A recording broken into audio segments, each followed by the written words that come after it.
Muy bien, gracias, Gonzalo. Hemos consumido una hora las intervenciones de los cuatro intervinientes y ahora, por favor, en intervenciones muy breves, muy puntuales, tanto en las preguntas como en las respuestas o en las precisiones, para ver si en los próximos 40 minutos, y concluimos, podemos llegar a unas conclusiones verdaderamente claras. Me había pedido la palabra Estrella Rodríguez, de Cruz Roja. Muchas gracias.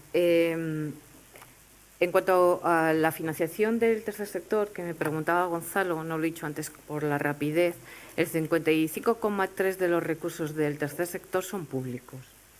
El 22,3% son recursos propios y han crecido un 10% en los últimos años.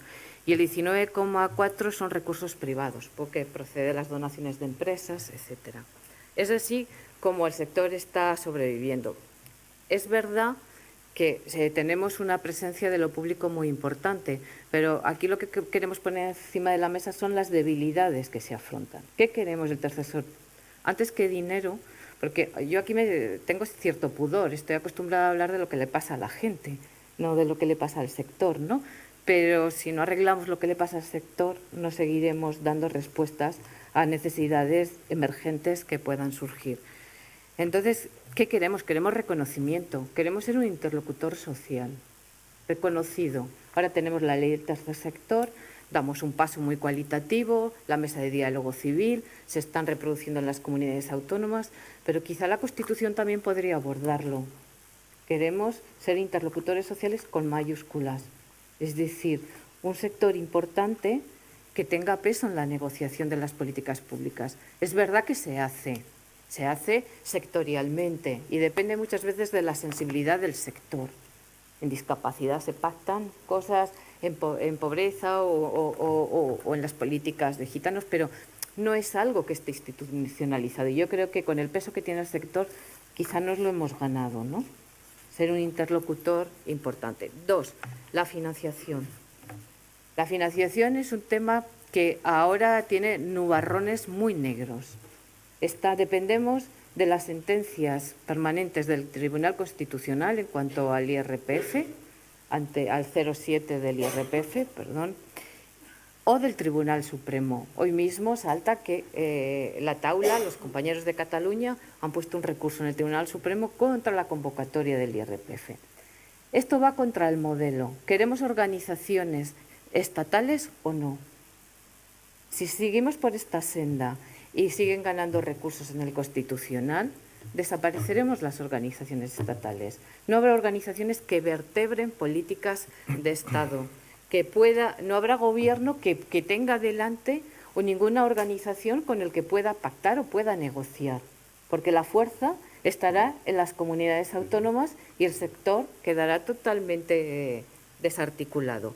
Luego, la Ley de Contratos del Estado. No se ha traspuesto la Directiva 2014 sobre contratación pública, que permite reservar un espacio a las entidades de la iniciativa social. Ha habido propuestas, Aragón lo acaba de llevar a las Cortes, Murcia también, otras comunidades. Esto está bien, está muy bien, pero vuelvo a poner encima de la mesa el problema de las entidades de ámbito estatal. Gracias, Estrella. ¿Quieres contestar, Gonzalo? No, yo pero este con brevedad, por favor. Estoy absolutamente de acuerdo y recordarás, Estrella, que eso ya nos pasó estando en el Plan Nacional, donde tantas veces tuvimos debates. Había ya desde siempre posiciones desde Cataluña que se pretendía que el 0,7 no fuera de ámbito nacional. Y nosotros, el Partido Popular, no hemos estado de acuerdo. Creemos que es muy necesario que haya entidades de ámbito nacional que articulen precisamente esa política y esa igualdad. Y, por lo tanto, eso va a ser nuestra posición. Lo que es evidente es que hay batallas que hay que dar. Respecto al tema del reconocimiento, vuelvo a decir que la ley del tercer sector ha establecido una mesa de diálogo previa, es decir, que ha funcionado, y la ley del tercer sector es una realidad que se ha aprobado en esta legislatura, que reconoce precisamente ese papel al tercer sector. Por lo tanto, bueno, es decir, se podrá pensar en dar, si se quiere, un paso más alto hacia la Constitución, pero hoy ya es un hecho y, de hecho, se está trabajando de esa forma. Y yo creo que hay un cierto consenso entre todos también los demás partidos políticos. Por lo tanto, a mí me parece que esa dirección es correcta. Insisto, cuando se abra el debate de la Constitución, estableceremos cuáles son las cosas que hay que darle un rango. Alguien introducía ese concepto, ¿no? Que a lo mejor subir el rango, que en este momento están dentro de la Constitución, de acuerdo, pero hagamos algo coherente, ¿no? Es decir, que no sea solamente fruto o para la circunstancia actual, sino para el modelo realmente de articulación constitucional que queremos, ¿no? La Constitución no es una cosa que deba estar cambiándose todos los días, ¿no? Yo creo que precisamente la experiencia de estos 40 años ha sido enormemente positiva, ¿no? Muy bien. Con brevedad, por favor, Carlos Usías. Más breve todavía. Sí, la Constitución no se puede cambiar todos los días. Por eso queremos que algunas cosas estén en la Constitución para que no se cambien y para garantizarlas, ¿no? O sea, verdaderamente ese es un poco nuestro interés. Nosotros cuatro nos hemos repartido las intervenciones, ¿no? O sea, que verdaderamente cada uno estamos hablando de lo que hemos acordado hablar. Pero lo que nos interesa a las entidades sociales es el bienestar de las personas, con carácter general. Y después, por supuesto, la intervención del tercer sector, que es un poco lo que estaba diciendo también Estrella en este caso. Y hay que dejar clara una cosa, que a la gente le vaya bien es lo que mejor nos puede venir al tercer sector. Por eso, y a muchos de los partidos, por lo menos de 3 me consta, ¿no?, llevan en sus programas una estrategia contra la pobreza, algunos elementos que tienen que ver contra la vulnerabilidad, para mejorar la desigualdad. ¿No es posible un pacto contra la pobreza de los 4 partidos que aquí están ahora mismo representados? Y lo que yo quería trasladar con la anterior intervención es que ese pacto contra la pobreza no es una cuestión solo de servicios sociales, sino que afecta a educación, que afecta a sanidad, que afecta a empleo, que tiene que ver con políticas económicas y fiscales y, por supuesto, con servicios sociales y la implicación del tercer sector. ¿Se comprometen a ello? ¿Están de acuerdo con ello? ¿Cómo lo harían? Gracias. Gracias por la precisión. Ha pedido la palabra Francisco Igea, portavoz de Ciudadanos en el Congreso.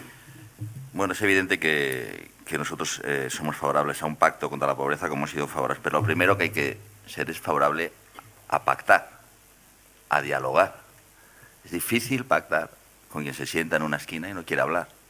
Es difícil llegar a ningún acuerdo cuando se ponen a las personas por delante, a las personalidades, no a las personas, desgraciadamente, a las personalidades, no a las personas, delante de los problemas de la ciudadanía, delante de los programas, delante de las medidas.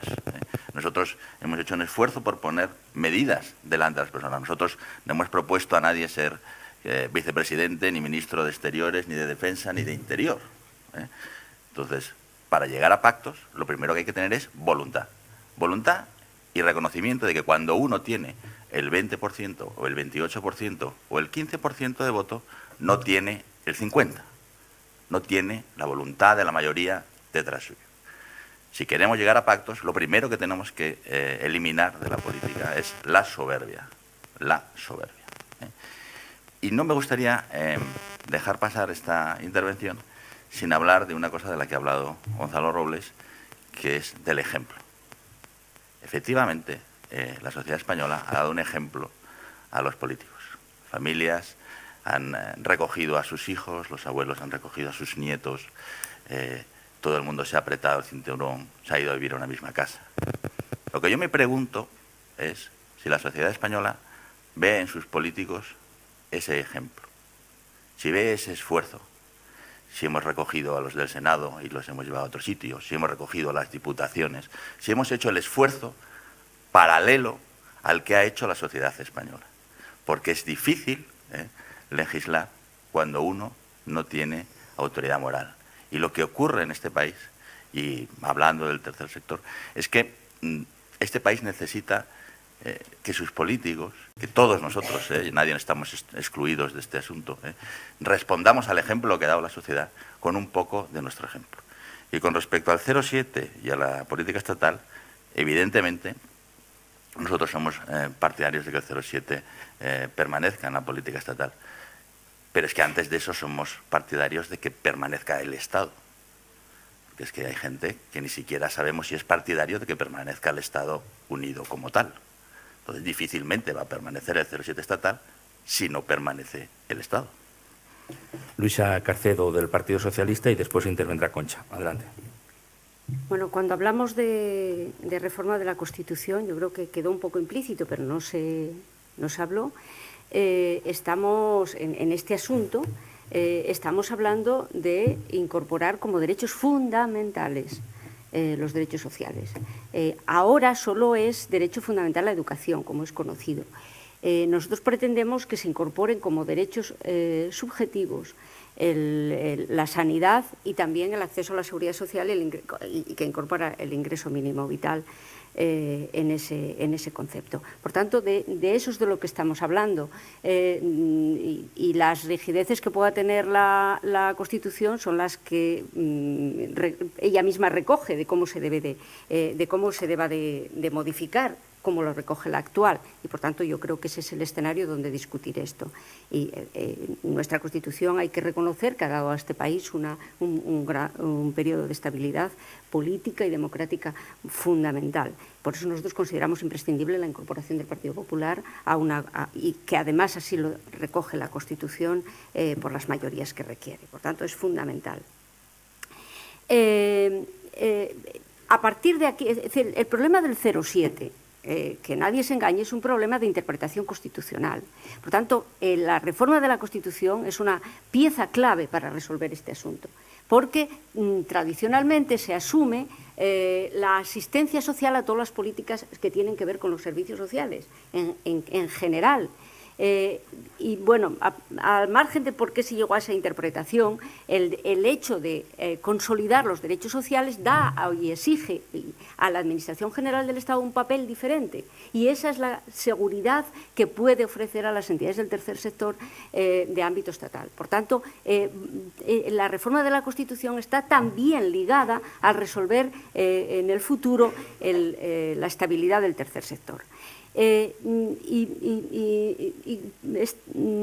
Carlos apuntaba que si los partidos están dispuestos a un pacto contra la pobreza, y él sabe, y nosotros sabemos, y lo compartimos con él, que la pobreza no es solo un asunto de los servicios sociales, la pobreza no es un asunto de las organizaciones del tercer sector. ¿Cómo se genera la pobreza? Es en qué modelo de convivencia estamos y cómo diseñamos la distribución de la riqueza en general, y de ahí aparece más o menos pobreza. Por tanto, consolidar el estado de bienestar, actualizarlo, dar respuesta a los nuevos riesgos sociales que están apareciendo con familias monoparentales, etcétera, etcétera, es el desafío que tiene la sociedad actual. Y consolidar el sistema público de educación, de sanidad y de servicios sociales, que, insisto, en la reforma de la Constitución en esos aspectos, y sobre todo el sistema público de servicios sociales, tiene que dar una respuesta clara.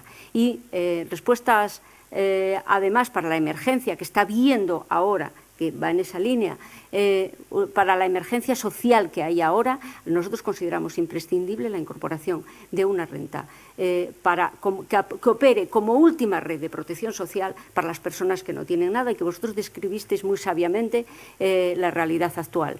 La creación de un ingreso mínimo vital para las familias sin ingresos y, sobre todo, para combatir la pobreza infantil es una pieza imprescindible para las necesidades que tiene de diseño el actual estado de bienestar español, que, sin estar plenamente desarrollado, le pilla la crisis y le pillan las medidas que van más allá de los recortes, que van para acabar con determinados derechos, etcétera, que daría para muy largo, pero hay que recuperar ese estado de bienestar y hay que, además, adaptarlo a las necesidades de la sociedad actual, que requiere una recalibración, una modernización de nuestro estado de bienestar. Gracias, Luisa. Tiene la palabra Concha Díaz.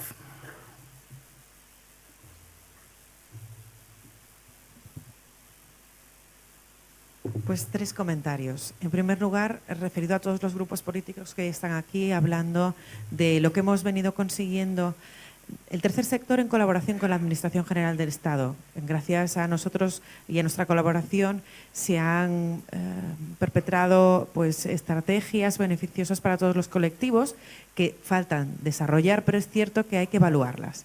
No evaluamos nada en este país, ni las leyes, ni las normativas, ni las estrategias, y con eso no se puede corregir absolutamente nada sin evaluación.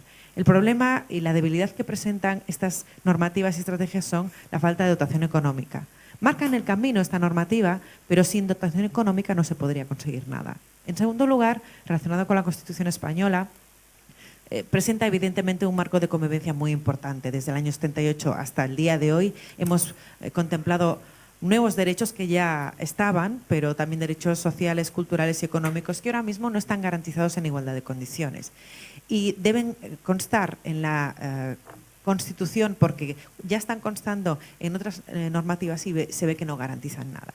Hay 17 comunidades autónomas en nuestro Estado y las ciudadanas y ciudadanos que vivimos en estas comunidades autónomas vemos que en función de dónde residamos podemos acceder a algunos derechos y algunos servicios y a otros no. De ahí la necesidad de la reforma constitucional. No tenemos que depender de la buena voluntad política o de los cambios gubernamentales autonómicos. En tercer lugar, lanzo una pregunta al representante del Grupo Popular. Puede ser que yo no lo haya visto o que lo haya comentado ya y yo no lo haya visto. Y es en relación a la propuesta del Pacto de Estado de todos los grupos políticos que es necesaria contra las violencias machistas. Los demás representantes he visto que han dado una argumentación al respecto y que coincidían con la necesidad de este pacto de Estado, pero no he visto, puede ser que me haya despistado yo, repito, la contestación del representante del Grupo Popular. Si me la puede dar, muchas gracias. Y le daremos la palabra a continuación a Pablo Padilla. Gonzalo. Sí, es evidente. Vamos, no lo he dicho porque me parece que va de suyo, ¿no? Es decir, no solamente por lo que representa en este momento una demanda, sino porque las acciones del Gobierno y de las comunidades autónomas donde gobierna el Partido Popular demuestran realmente la beligerancia en este asunto. Por lo tanto, es evidente que el Partido Popular está a favor de articular, sea un pacto de Estado, sea cualquier otra fórmula que precisamente nos haga avanzar en algo que es una verdadera lacra y una verdadera, en fin, necesidad, ¿no? Y que abarca muchas cuestiones, ¿no? Que es, desde luego, la educación, los cambios culturales, la actitud especialmente de los hombres, que tenemos que evidentemente ser más activos, evidentemente en el ámbito familiar, en el ámbito social. Por lo tanto, si eso se traduce en un pacto de Estado, que después el pacto de Estado es un acuerdo político, después hay que trasladarlo a legislación, a acciones, a planes, a medidas, es decir, ¿qué puede hacer? Desde luego el Partido Popular estará claramente con ello. Y volviendo, y quiero explicar que nosotros estamos abiertos, incluso también en el tema de la Constitución, a llevar cualquier fórmula que garantice precisamente la primacía del Estado, es decir, para ser capaz de redistribuir todas estas competencias, para garantizar los servicios en el lugar donde viva cualquier español, es decir, que sea la comunidad que sea. Segundo, para que los temas fundamentales que hoy son de consenso entre todos, como la sanidad, como la educación, como los servicios sociales, tengan ese reconocimiento. Lo que digo es que hay que, evidentemente, estudiar cuál es la fórmula que nos permite, efectivamente, ser coherentes, es decir, con esa cuestión. Pero el fondo de la cuestión es la misma. Y permítanme, y quiero terminar, España ha hecho grandes cosas, es decir, y lo ha hecho también en base a proyectos que teníamos en el pasado, como fue la Unión Europea. Hoy está muy de moda criticar la Unión Europea y criticar prácticamente todo. Es decir, pero es que España, si mira el salto cuantitativo y cualitativo que dio en 35 años, y muy especialmente desde su incorporación a la Europea, la conclusión es que para nosotros fue una gran suerte y un gran proyecto nacional. Y convendría no perder de vista que el futuro de España está vinculado a la Unión Europea, aunque ahora tengamos que hacer la disciplina que los demás países de la Unión Europea han hecho antes o están haciendo ahora. Sin Europa, España tendrá muchos más problemas. Por lo tanto, nuestro sitio es en Europa y tendremos que hacer todo el esfuerzo posible para seguir siendo un país fuerte dentro de Europa. Gracias, Gonzalo Robles. Tiene la palabra Pablo Padilla, de Podemos. Se han comentado muchas cosas desde la anterior vez que he hablado. Por mencionar algunas, o sea, yo estoy muy de acuerdo con que no tiene mucho sentido que hace 4 meses nos presentáramos con un programa y ahora viniéramos a dar nuevas recetas. Pero tampoco hay que escribir a Juncker prometiéndole que al final de este año se van a aplicar recortes, porque eso o se le dice a la ciudadanía o no se le dice a Europa, porque en este sentido es un poco complicado. Se ha hablado de dotación presupuestaria, de Constitución y de fiscalidad, que antes no lo he recogido.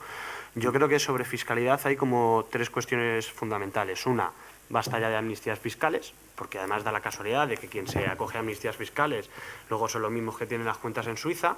No me voy a desarrollar en esto, pero creo que todo el mundo sabe a lo que nos estamos refiriendo.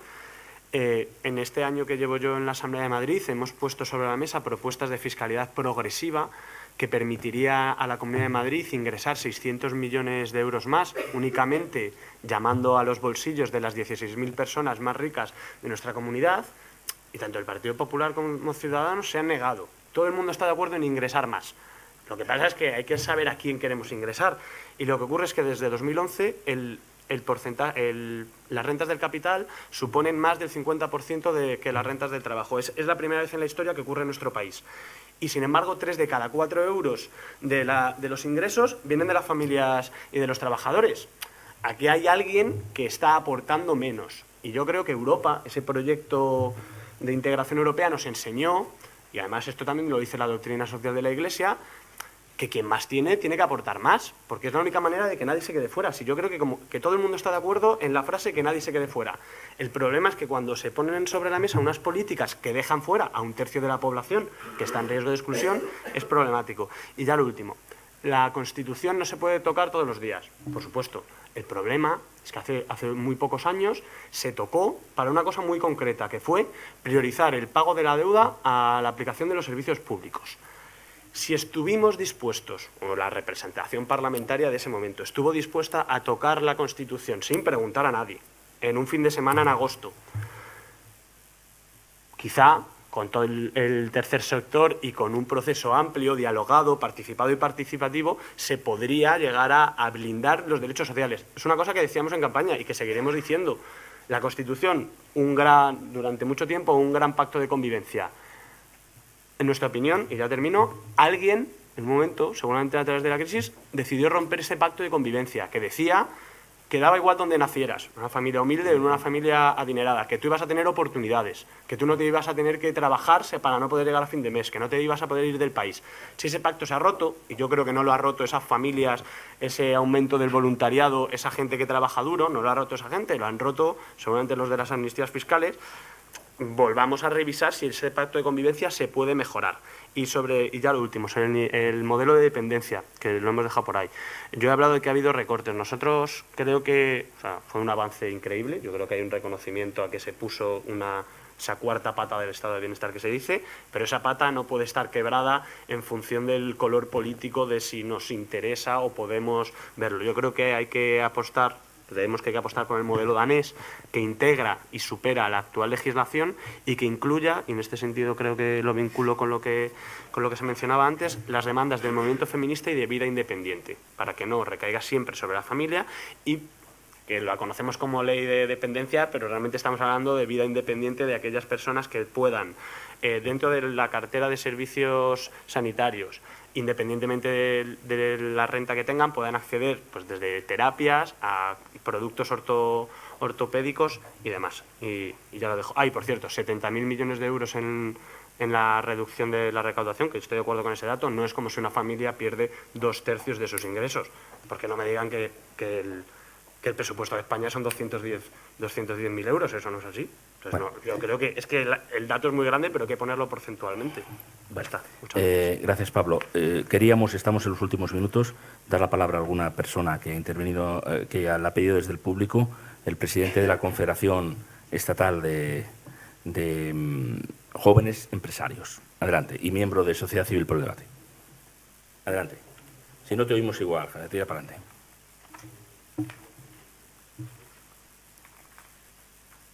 Sí. Buenos días. Muchas gracias, estimado presidente Manuel, por la oportunidad, por el evento y por la reflexión que nos pueden generar los 4 representantes. Yo, como representante de los empresarios jóvenes de España, empresarios de menos de 40 años, quiero hacer alguna reflexión. Primero, sí. Ahí mejor. Primero, ahí mejor. Sí. Aquí siempre se habla sobre qué hacemos con el dinero que hay, ¿no? Y que no hay suficiente, porque nunca habrá suficiente, porque siempre como sociedad aspiraremos a más, ¿no? Si no estaríamos mal, ¿no? No tiene sentido como sociedad que involucionemos. Entonces, sobre la reflexión primero que el señor Pablo Padilla ha comentado, dice, es que hay 16.000 personas que pueden poner más y son sobre los que debemos de centrar el foco. Bueno, pero también son las 16.000 personas que se pueden ir. Si tú les presionas fiscalmente mucho más de la cuenta, tienen recursos y patrimonio suficiente para decir, bien, me voy, y se quedan las restantes con lo suyo, ¿no? Entonces, tenemos que ser muy prudentes. No, pero bueno, el patriotismo hay que sacarlo cuando hay que sacarlo, ¿no? Cuando tú le sacas el patrimonio a la gente es complicado. Yo quería centrar que más que ese debate, que es un debate un poquito fácil, ¿no? Debemos centrar en el debate de cómo ingresar más, cómo ser más productivo. Al tercer sector especialmente puede ser todavía, podemos darle más opciones, ¿no? Es decir, no ayudarle en la parte del consumo, pero sí ayudarle en la parte a lo mejor del emprendimiento. Nadie ha pensado en el tercer sector como un sector con capacidad de emprender. Para emprender o para iniciar una pequeña empresa de productos o servicios no hace falta ser deportista, no hace falta tener todas las cualidades físicas. Bueno, es deseable, porque el día del autónomo es complicado. Pero yo quería lanzar una mano para que, si el tercer sector, a través de los representantes que aquí están, quieren tener alguna iniciativa en la línea de facilitarle acceso al emprendimiento, para que, aparte de ayudarle en la parte, en la fase en la que necesitan para valerse de sí mismos, en la parte para producir, nosotros estaríamos encantados de colaborar en esa iniciativa. Y luego, en general, la reflexión sobre vasos comunicantes, ¿no? Es decir, el dinero es el que hay y no el que nosotros nos gustaría que hubiera. Entonces, como es el que hay, lo que sí es cierto es que podemos destinar un poquito más de recursos o podemos rebajar la presión fiscal a los que crean empleo, nada más. Y los que crean empleo no son las grandes empresas ni los millonarios, son las pymes, las micropymes y los autónomos. Entonces, como son los señores que generan empleo, y si generan empleo se pagan seguros sociales, y si se pagan seguros sociales ya da sentido a todo lo que estamos hablando aquí, ¿por qué no incorporar en las políticas o en vuestros programas electorales más peso a los que realmente crean empleo, especialmente los empresarios jóvenes también, porque son además los más productivos, porque son los que utilizan más las nuevas tecnologías, son los más formados, son los que tienen una visión internacional más consolidada, son los que más conocen los idiomas, y creo que es una parte bastante deseable de facilitarle o allanarle el camino para que sean capaces de producir más, y produciendo más pues aparecerán los 70.000 millones que faltan y posiblemente otros 70.000 más. Nada más. Gracias. Con brevedad, por favor, las intervenciones. Ahí hay dos ofertas concretas, una al tercer sector para ayuda de los jóvenes empresarios desde el punto de vista de emprender, y, por otra parte, esa petición a los partidos de que tengan en cuenta a los que crean empleo, micropymes, pymes y autónomos. Marisa Salazar, de Cáritas, o quien le acompañe, por favor, sí. Bien, adelante. El representante de Cáritas. Con brevedad, por favor. Francisco Lorenzo, de Cáritas. Bueno, aparte de agradecer, por supuesto, las intervenciones, un primer comentario, y es: yo soy defensor, claro, del ámbito político, entre otras cosas porque creo que el día que asumamos o tengamos que asumir, a pesar de lo que ocurre, eso de que todos los políticos son iguales o que lo público es un lugar de derroche de recursos, estaremos bajando nuestro tono moral y nuestro tono democrático. Entonces, en ese sentido, un reconocimiento expreso a ese ámbito. Pero también la sensación de que creo que no se está captando bien lo que necesitamos. Es decir, por llevarlo a una imagen cotidiana, creo que lo que ahora esperamos del ámbito público, de los representantes políticos, es que actúen como esos padres que se acaban de separar y que de verdad pongan en el centro a sus hijos. Es decir, no es momento de ver quién hace más, quién lo ha hecho mejor, lo que hizo el otro. Por supuesto que habrá que tener en cuenta y pedir responsabilidades, pero creo que de verdad estaremos a la altura en el momento en que pongamos en el centro el bienestar de esos hijos, sobre todo por dos aspectos. Uno, porque esos hijos tienen voz propia, son los que les eligen a estos padres y a estas madres, ¿verdad? Entonces tienen una legitimidad y una responsabilidad. Y es más, porque muchos de estos hijos, utilizando la metáfora, lo están pasando mal, se levantan por la mañana y tienen que elegir entre pagar la factura de la luz o llenar la nevera. Las dos cosas no pueden. En ese sentido, yo creo que la pregunta de Carlos no es si son capaces de llegar a un pacto, sino o son capaces de llegar a un pacto, sobre todo para velar por los que más están sufriendo, o no son los padres adecuados. Nada más, gracias. Tiene la palabra ahora Luciano Poyato, el expresidente de la plataforma del tercer sector. Sí, hay una cuestión que es de modelo. Decía hace poco un informe de Cáritas que de cada 3 personas que hay ahora mismo en situación de exclusión, 2 vienen del periodo de bonanza económica. Por lo tanto, esta situación se puede perpetuar. Y mi propuesta a los partidos políticos es la siguiente. Nosotros hemos estudiado en profundidad nuestro decálogo, que es el mismo que en las últimas elecciones, y hemos visto que a los 4 partidos que tenéis aquí ahora mismo representación, si juntamos cómo habéis acogido tanto Ciudadanos como Podemos, como el PSOE, como el Partido Popular, nuestro decálogo va completo. Lo que pasa es que lo cogéis por partes. Uno cogéis más parte de temas constitucionales, otros cogéis más una parte de pactos por la pobreza, plan de inclusión social, rentas mínimas, y otros cogéis más una parte de gobernanza. Yo lo digo porque lo tenemos estudiado. Nuestro decálogo coincide con vuestros... Digo yo una cosa. En este país, o a partir del 26 de junio, es decir, el 27 de junio, esto lo tomamos en serio. Y no lo tomamos como una pelea, como ahora yo hago un plan de emergencia, ahora yo hago no sé qué, ahora yo hago no sé cuánto. No estoy cuestionando, al contrario. O, dentro de 10 años, habremos superado esta crisis, pero como os decía antes, si de cada 3 excluidos 2 vienen del periodo de bonanza económica, mucho me temo que sigamos con una parte de este país excluida y que hay otra parte que tenga derecho al trabajo, derecho al empleo y nos dediquemos a lo asistencial. Ninguna de las organizaciones del tercer sector, ninguna somos asistencialistas. Ninguna. ¿Que lo tenemos que hacer? Sí, evidentemente. Ahora, en nuestro mandato, en nuestra misión es defensa de los derechos sociales, en este caso de la población más excluida. En el Parlamento, que es a lo que estamos votando, al Parlamento y al Senado, hay una comisión para las personas con discapacidad, una comisión de igualdad, una comisión de sanidad y servicios sociales y una comisión de cooperación. Eso es lo que hay. Carlos nos decía, por favor, que esto tiene que ver con lo económico, esto tiene que ver con el modelo, esto tiene que ver con la forma de hacer las políticas. Poneros de acuerdo, independientemente de quién gobierne, de verdad, poneros de acuerdo. Hacer una comisión transversal que toque todo. Porque si no, este país, con la corresponsabilidad del tercer sector y del próximo gobierno, lo vamos a seguir manteniendo en franjas de desigualdad. Y tenemos que crecer para salir de esta situación. Yo lo digo desde la honradez y desde el respeto que os tengo a las 4 fuerzas políticas. Nuestro decálogo, en distintas partes, lo estáis acogiendo. Hacer el conjunto. Pero aquí no puede haber una pelea. Aquí tiene que haber un consenso. Y con respecto a las propuestas del segundo sector, siempre vamos a estar abiertos. Pero no es un tema de que nos ayudéis y que nosotros os ayudemos, sino en un punto de encuentro de hacer una política en lo social porque generáis beneficios, porque generáis mercado y por lo tanto ahí también hay una parte de la solución. Gracias. Vamos a concluir y vamos a concluir con un minuto, pero un minuto de reloj de cada una de las personas que han intervenido en este debate tan interesante. No me importa el orden, el que quiera tomar, yo si no hago sugerencias para que no tenga que ser primero la sociedad civil, el tercer sector y luego los políticos, no importa. En cualquier caso, si le parece, Carlos, yo voy dando palabras, un minuto de verdad de fijación de posiciones y con eso concluimos. Carlos. Vale.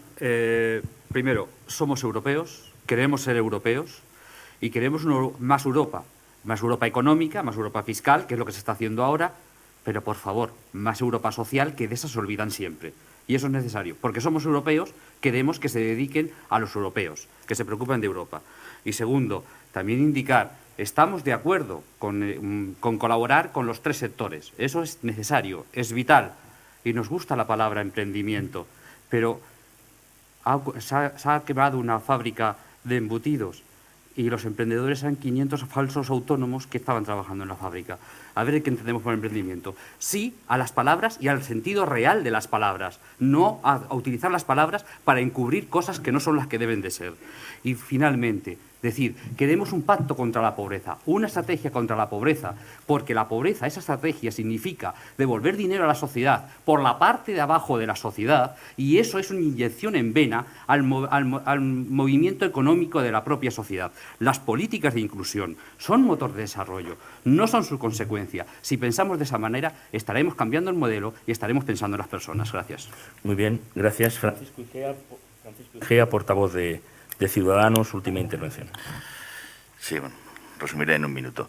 Sí al cambio de la Constitución, sí al reconocimiento de los derechos sociales, sí a la interlocución, sí a la plataforma, a las organizaciones como interlocutores verdaderos con el Poder Legislativo y con el Poder Ejecutivo, y sí al pacto, como hemos dicho siempre, y es verdad que si nosotros no somos los buenos padres que debemos, pues deberemos ir a casa. Yo en eso solo puedo hacer un compromiso personal. Y sí que le aseguro que si después de esta no tenemos gobierno, yo me iré a mi casa. Gracias por la intervención.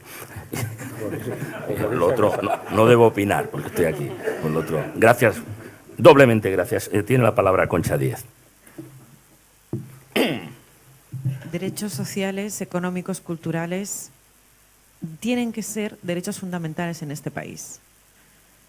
Sin duda alguna y sin más postergación necesitamos un pacto contra las violencias machistas ya. Un futuro plan de acción e inclusión social para todo tipo de personas, un plan ambicioso con una dotación económica para todas y para todos. Muchas gracias. Muchas gracias, Concha. Tiene la palabra Pablo Padilla.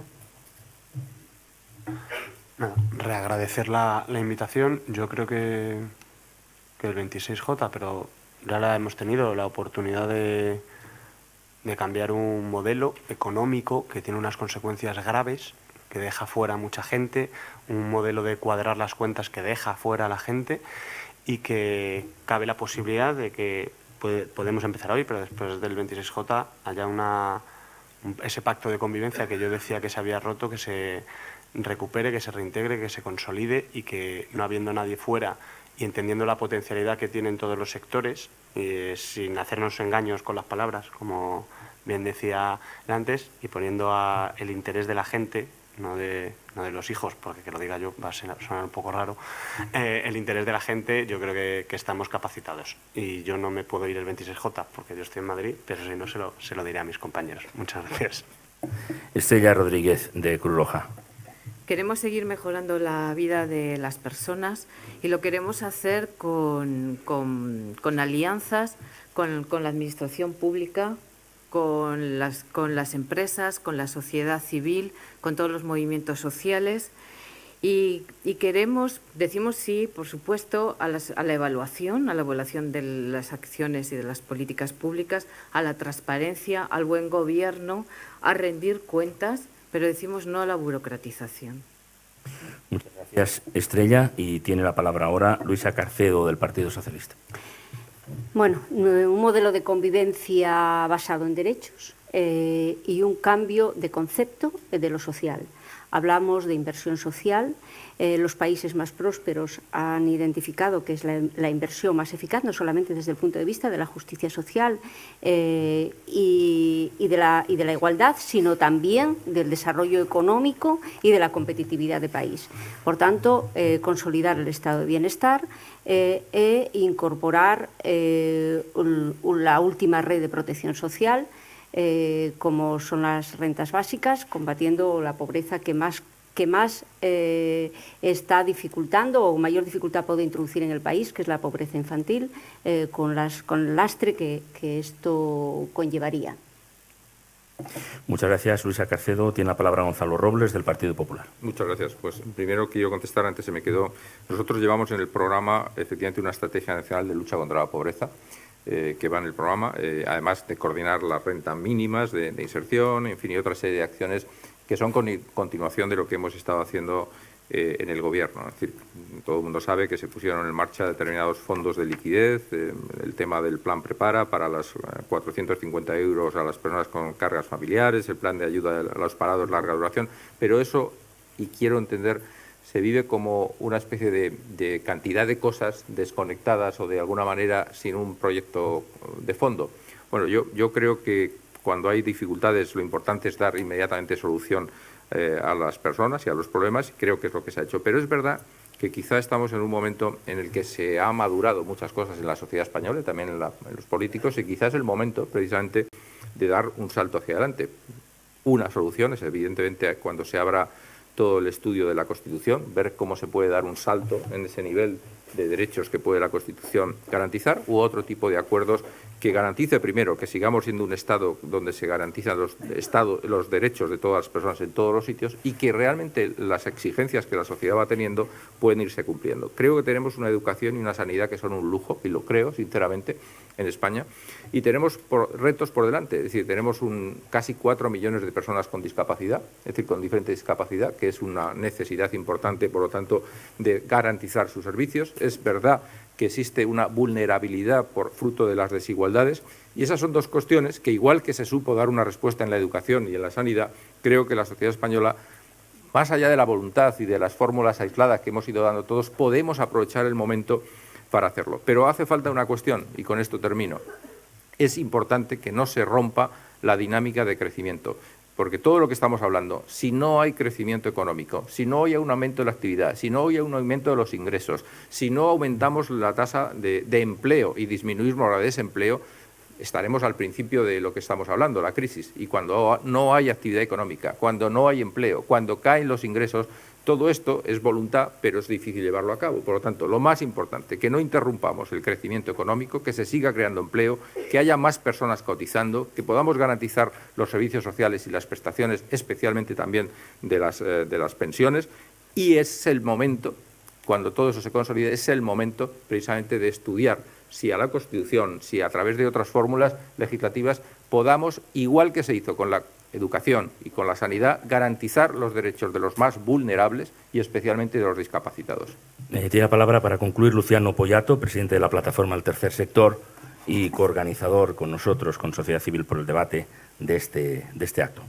Bueno, que nosotros como plataforma del Tercer Sector no vamos a parar de reivindicar un modelo social más justo para que cada vez haya más igualdad, que nos tenéis aquí fundamentalmente para dialogar, que no somos ni más ni menos que organizaciones que representamos a muchas personas, que no somos toda la sociedad civil, sino una parte de la sociedad civil y que, por lo tanto, nuestro derecho a la participación y a la gobernanza va a seguir ahí. Daros las gracias a los 4 partidos políticos que estáis aquí y no os olvidéis de las propuestas que os hemos hecho.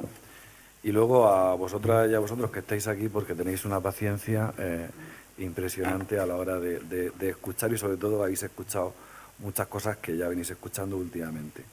Y luego con Manuel le he dicho al principio que encantado, que esto es un acto más, que esto es un primer acto, que queremos seguir haciendo más actos, que no hemos firmado convenio porque hemos preferido empezar a colaborar y luego que vamos a surgir como fenómeno importante de cara a defender los derechos de las personas más vulnerables de este país y sobre todo a darle participación a la sociedad, que es lo que necesita. Muchísimas gracias. Muchísimas gracias, Luciano, y a todos por su participación. Permítanme, yo no rompo ninguna neutralidad, si destaco que cuando ha intervenido Francisco Igea ha dicho al principio, venimos de una sensación de fracaso porque no hemos sido capaces de formar un gobierno y teníamos delante una realidad social muy difícil. Yo creo que la realidad social tan difícil ha quedado perfectamente expuesta con los datos sobrecogedores que se han expuesto en este acto. Todos sabemos que hay pobreza en España, pero cuando te dan los datos concretos, cuando sale el Instituto Nacional de Estadística, que no es nadie que quiera enredar, a levantar acta de cómo estamos y cuál es la situación, yo creo que todos quedamos realmente conmovidos cuál es la gravedad del problema. Por lo tanto, yo me acojo a aquí lo que se ha dicho. O somos capaces de resolverlo o tenemos que cambiar los actores y que cada uno se vaya a su casa, empezando por nosotros mismos. Muchas gracias a todos ustedes. Gracias.